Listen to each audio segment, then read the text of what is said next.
जय हिंद साथियों, आप सभी का ब्राइट फ्यूचर 2.0 में स्वागत है।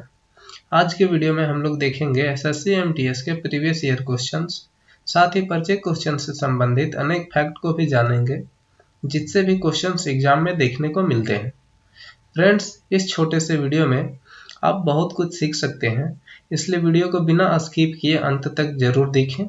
तो चलिए वीडियो को शुरू करते हैं। हमारा आज का पहला प्रश्न है, निम्न में से कौन काई की तरह के प्राचीन पौधों का अध्ययन है जो नम आर्द्र वातावरण में बढ़ता है। आपको बताना है नम आर्द्र वातावरण में बढ़ने वाला पौधा के अध्ययन को क्या कहते हैं, और वो पौधा है काई। इसके अध्ययन को क्या कहते हैं? ऑप्शन है एथनोबॉटनी, ब्रायोलॉजी, एंथ्रोपोलॉजी या डेंड्रोलॉजी। फ्रेंड्स, चलिए देखते हैं इसका सही जवाब। इसका सही जवाब है ब्रायोलॉजी। ब्रायोलॉजी में काई का अध्ययन किया जाता है।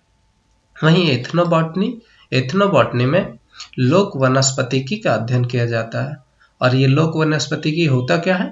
लोक बोले तो लोग और वनस्पतिकी वनस्पति, यानी ह्यूमन और वनस्पति के बीच के संबंध का अध्ययन किया जाता है लोक वनस्पतिकी एथनोबॉटनी में।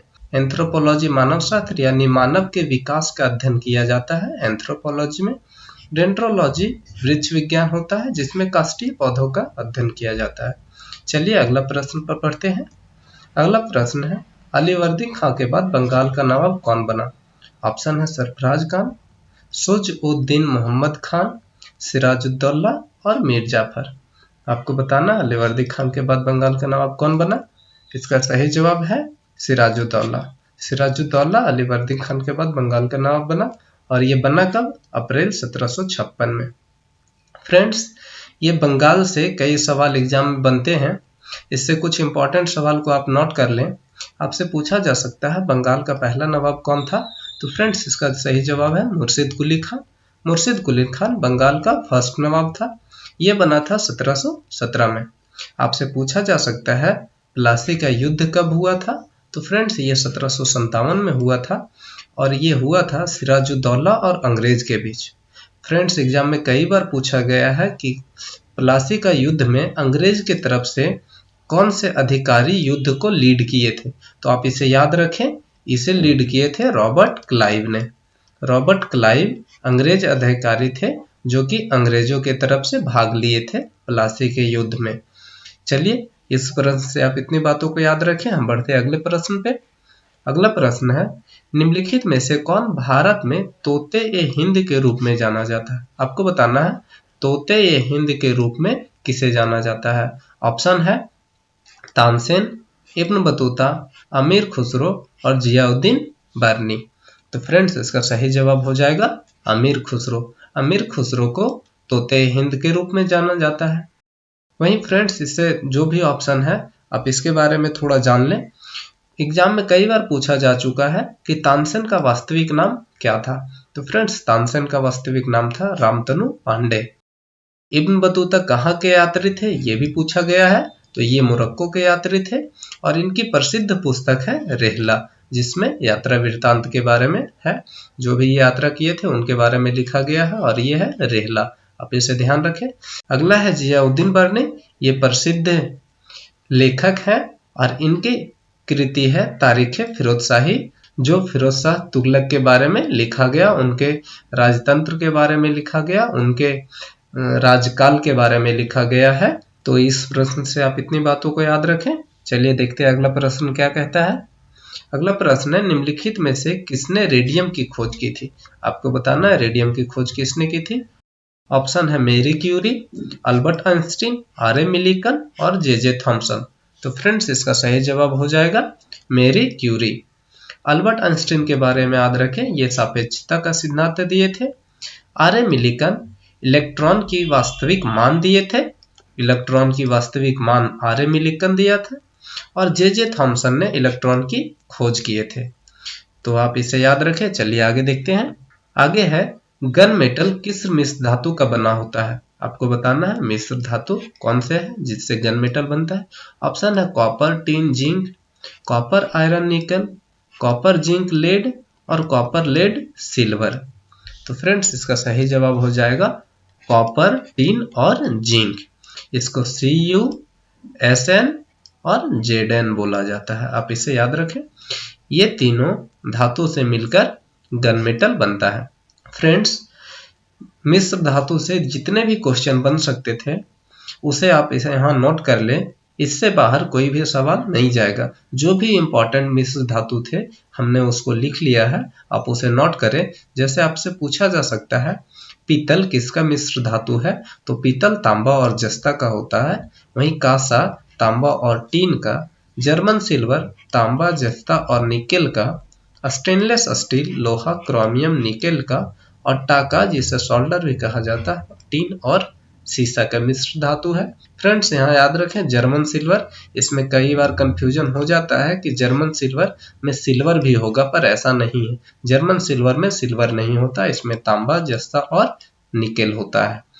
तो आप इसे नोट डाउन कर ले क्योंकि आप इसे भूल जाएंगे। चलिए अगला क्वेश्चन पे बढ़ते हैं। अगला है भारतीय संविधान में निम्नलिखित में से कौन सी विशेषता सोवियत संघ से ली गई है। आपको बताना सोवियत संघ से ली गई कौन सी विशेषता है।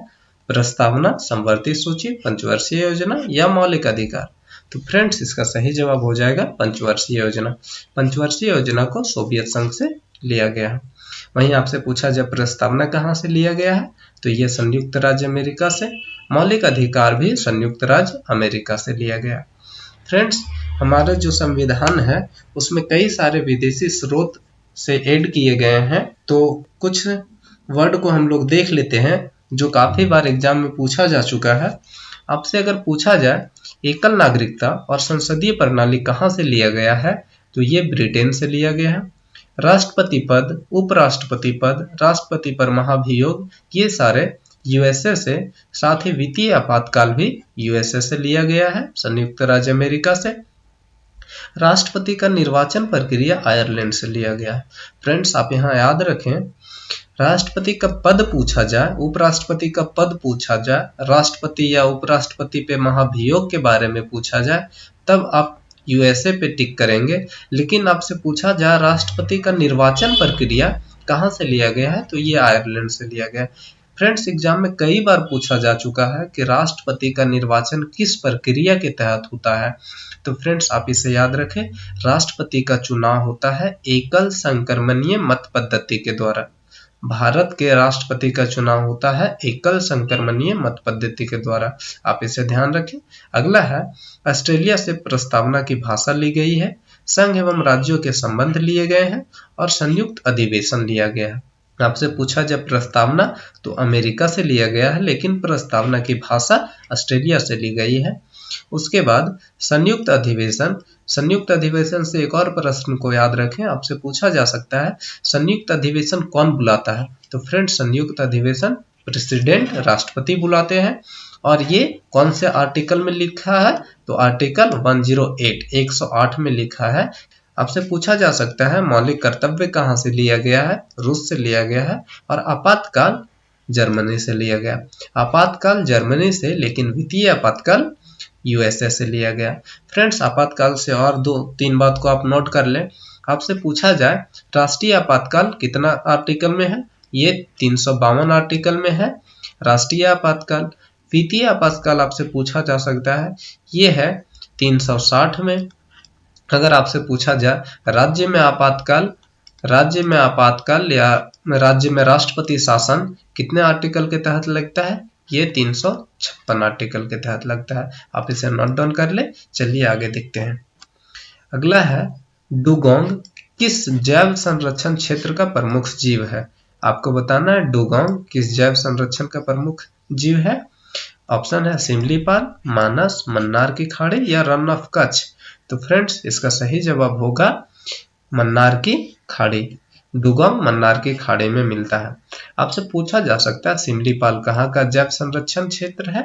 सिमलीपाल है उड़ीसा का। उसके बाद अगला है मानस, मानस असम का है। रन ऑफ कच्छ गुजरात में है। अगला क्वेश्चन देखते हैं। अगला क्वेश्चन है निम्नलिखित में से कौन से नोबल गैस अचेतन शून्य करने के लिए उपयोग किया जाता है। अचेतन शून्य करने के लिए कौन सा गैस उपयोग होता है। ऑप्शन है जीनॉन, आर्गन, नियॉन या हीलियम। तो इसका सही जवाब हो जाएगा जीनॉन। जीनॉन बेहोश करने के लिए या अचेतन शून्य करने के लिए उपयोग किया जाता है। फ्रेंड्स, आपसे नोबल गैस से और भी प्रश्न पूछा जा सकता है। कौन से नोबल गैस सबसे हल्की होती है? तो ये हीलियम है। सबसे हल्की नोबल गैस हीलियम होती है। आपसे पूछा जा सकता है कौन सी नोबल गैस रेडियो एक्टिव होती है?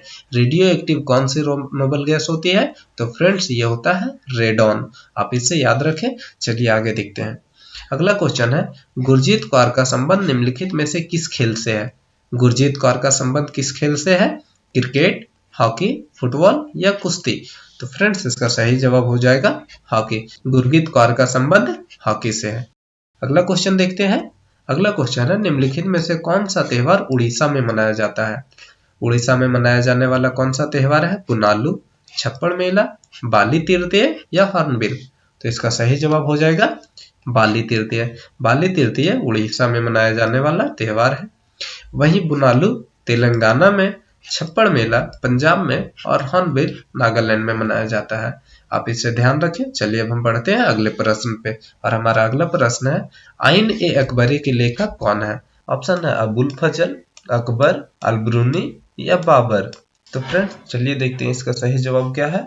इसका सही जवाब है अबुल फजल। फ्रेंड्स, ये जो भी ऑप्शन है ये काफी इंपॉर्टेंट हस्ती है। इनसे संबंधित कई बार प्रश्न बनते हैं और कई बार पूछे गए हैं। तो आप इनसे रिलेट करके कुछ कुछ याद करने का कोशिश करें। जैसे आपसे पूछा जाए पानीपत का प्रथम युद्ध किसके बीच हुआ था? तो ये हुआ था इब्राहिम लोदी और बाबर के बीच। तो बाबर से आप ये याद रखें, पानीपत का प्रथम युद्ध। बाबर ने प्रमुख 4 युद्ध को लड़ा था, 4 प्रमुख युद्ध को लड़ा था। इसमें से पानीपत का युद्ध, खानवा का, चंदेरी और घग्गर का युद्ध शामिल है। फ्रेंड्स, इसका जो डेट है ये भी काफी बार पूछा जा चुका है, तो आप इसे याद रखें। पानीपत का प्रथम युद्ध 1526 में हुआ था, खानवा का युद्ध 1527 में, चंदेरी का युद्ध 1528 में और घग्गर का युद्ध 1529 में हुआ था। वहीं आपसे पूछा जाए कि पानीपत का द्वितीय युद्ध कब हुआ था? तो ये हुआ था 5 अप्रैल 1556 को। अगर आपसे पूछा जाए कि पानीपत का द्वितीय युद्ध किसके किसके बीच लड़ा गया था, तो फ्रेंड्स आप इसे याद रखें। पानीपत का द्वितीय युद्ध अकबर और हेमू के बीच लड़ा गया था। यहीं इससे आगे आप देखिए अलबरूनी। अलबरूनी एक लेखक है, फेमस लेखक है, और इनके कृति जो है ये काफी बार एग्जाम में पूछा जा चुका है, तो आप इसे नोट डाउन कर ले। अलबरूनी की यात्रा जो वृत्तांत है, जो भी यात्रा किए थे उनके बारे में लिखा गया पुस्तक है किताब उल हिंद। आप इसे नोट डाउन कर ले।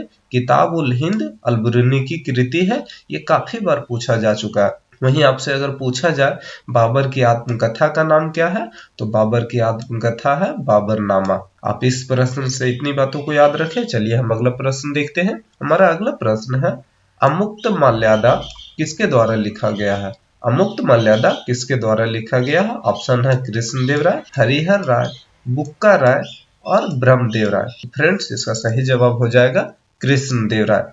अमुक्त मर्यादा कृष्णदेव राय द्वारा लिखा गया है। आपसे पूछा जा सकता है, चूंकि ये सब विजयनगर साम्राज्य से रिलेटेड है, तो आपसे पूछा जा सकता है विजयनगर साम्राज्य की स्थापना किन्होंने किया? तो विजयनगर साम्राज्य की स्थापना हरिहर और बुक्का ने किया था। आपसे पूछा जा सकता है कब किया? तो आप इसे याद रखें, 1336 ईस्वी में हरिहर और बुक्का ने विजयनगर साम्राज्य की स्थापना किया था। कई बार ये भी पूछा गया है एग्जाम में कि विजयनगर साम्राज्य किस नदी के तट पर बसा था? तो आप इसे याद रखें, विजयनगर साम्राज्य जो था तुंगभद्रा नदी के तट पे था। आप इससे इतने बातों को याद रखें। चलिए अगला क्वेश्चन देखते हैं। अगला क्वेश्चन है, नाइट्रोजन निर्धारण के लिए कौन सा सहजीवी जिम्मेदार है? ऑप्शन है राइजोबियम, स्यूडोमोनास, लैक्टोबैसिलस और एजिटोबैक्टर। तो फ्रेंड्स, इसका सही जवाब हो जाएगा राइजोबियम। राइजोबियम नाइट्रोजन निर्धारण के लिए जिम्मेदार है। स्यूडोमोनास एक दवाई होता है, और ये दवाई काम करता है बीज और जो पौधे होते हैं उसके बीच में जो भी फंगल इन्फेक्शन होता है उसको हटाने का काम करता है। लैक्टोबैसिलस दूध को दही में बनने के लिए मदद करता है, इसमें जीवाणु होता है। एजिटोबैक्टर भी एक जीवाणु ही है। अगला क्वेश्चन देखते हैं। अगला है, मोहम्मद गौरी और पृथ्वीराज चौहान के बीच कौन सी युद्ध हुई थी? मोहम्मद गौरी और पृथ्वीराज चौहान के बीच कौन सी युद्ध हुई थी? ऑप्शन है तराइन की युद्ध, खानवा का युद्ध, प्लासी का युद्ध या बक्सर का युद्ध? तो फ्रेंड्स इसका सही जवाब हो जाएगा तराइन का युद्ध। आपसे कई बार एग्जाम में ये भी पूछा जाता है कि तराइन का युद्ध कब लड़ा गया था। तो फ्रेंड्स तराइन का युद्ध 1191-92 में लड़ा गया था, आप इसे ध्यान रखें।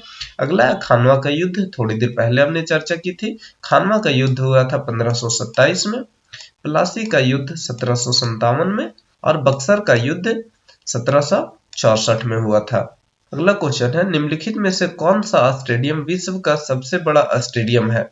कौन सा स्टेडियम विश्व का सबसे बड़ा स्टेडियम है?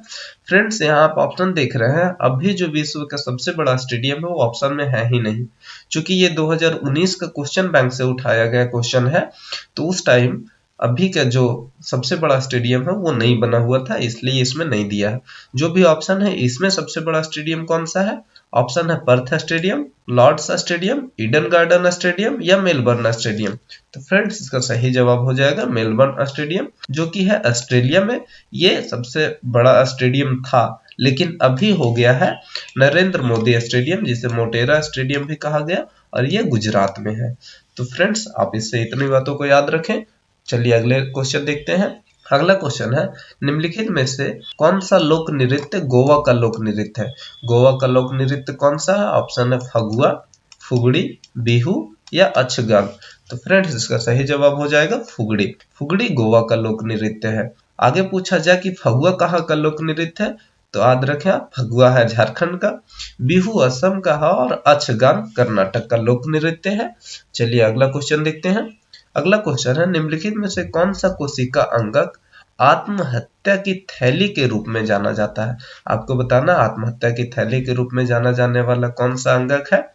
ऑप्शन है गोल्जी तंत्र, राइबोसोम, लयनकाय या माइटोकॉन्ड्रिया। तो फ्रेंड्स इसका सही जवाब हो जाएगा लयनकाय। आप इससे ऐसे भी याद रखें, लयनकाय लाइसोसोम को ही बोला जाता है, लाइसोसोम को ही लयनकाय बोला जाता है, लाइसोसोम ही आत्महत्या की थैली कहलाती है। राइबोसोम प्रोटीन की फैक्ट्री कहलाती है, क्योंकि यहाँ पे प्रोटीन का निर्माण सर्वाधिक होता है। Mitochondria power house of cell कहलाता है, कोशिका का बिजली घर कहलाता है, आप इसे याद रखें। चलिए देखते हैं अगला क्वेश्चन। अगला क्वेश्चन है जीएसटी परिषद में कितने सदस्य थे? सॉरी यहाँ गलत लिखा हुआ है। जीएसटी परिषद में कितने सदस्य थे? ऑप्शन है 33, 25, 35 या 23। तो इसका सही जवाब हो जाएगा 33। 33 सदस्य थे जीएसटी परिषद में। फ्रेंड्स इससे संबंधित और भी कुछ याद रखें।